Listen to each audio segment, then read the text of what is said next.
খগেন মুর্মু, আরেকজন আছেন 24 পরগনার আমাদের দুবারের বিধায়ক, বাগদা বিধানসভা কেন্দ্র থেকে নির্বাচিত হয়েছে। দুলাল পর এরা ইতিমধ্যে ভারতীয় জনতা পার্টির দপ্তরে কৈলাস বিজয়গঞ্জের হাতে জয়েন করেছে। এখানে আজকে এখানে এছাড়া বিশিষ্ট কংগ্রেসের নেতা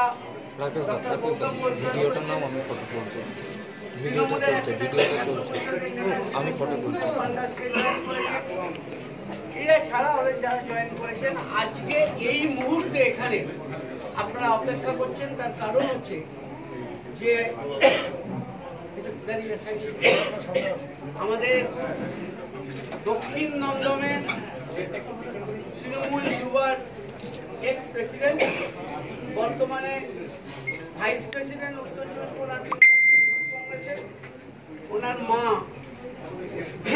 দীপ্তি রায় এর আগে ওখানকার কাউন্সিলর ছিলেন, সিদ্ধার্থ বক্সি, দীপঙ্কর দে, সুব্রত কুমার সাহা ছাড়া সিপিএম থেকে রাজীব চক্রবর্তী, প্রিয়াঙ্কা চন্দ্র চক্রবর্তী অ্যাডভোকেট, সিপিএম এর লিগাল সেল, এরা সবাই আজকে এইখানে জয়েন করছেন।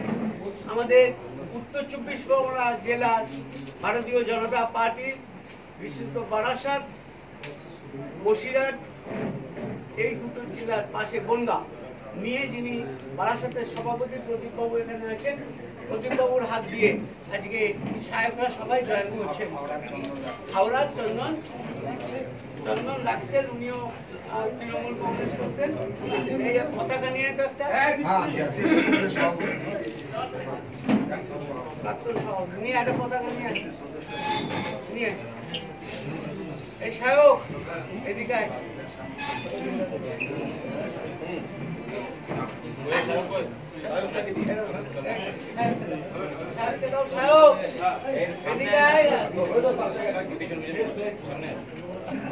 এদের সবাইকে আমরা আজকে ভারতীয় জনতা পার্টিতে জেলার সভাপতিকে সামনে রেখে দলে জয়েন করালাম।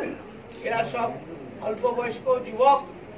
পশ্চিম বাংলায় তৃণমূল কংগ্রেসের শেষে শুরু হয়েছে, তাই স্বাভাবিকভাবেই আমরা আজকে এদের সবাইকে ভারতীয় জনতা পার্টিতে গ্রহণ করলাম এবং সবাইকে সাদরে গ্রহণ করা হলো আমাদের দলে। প্রত্যেককে নিজে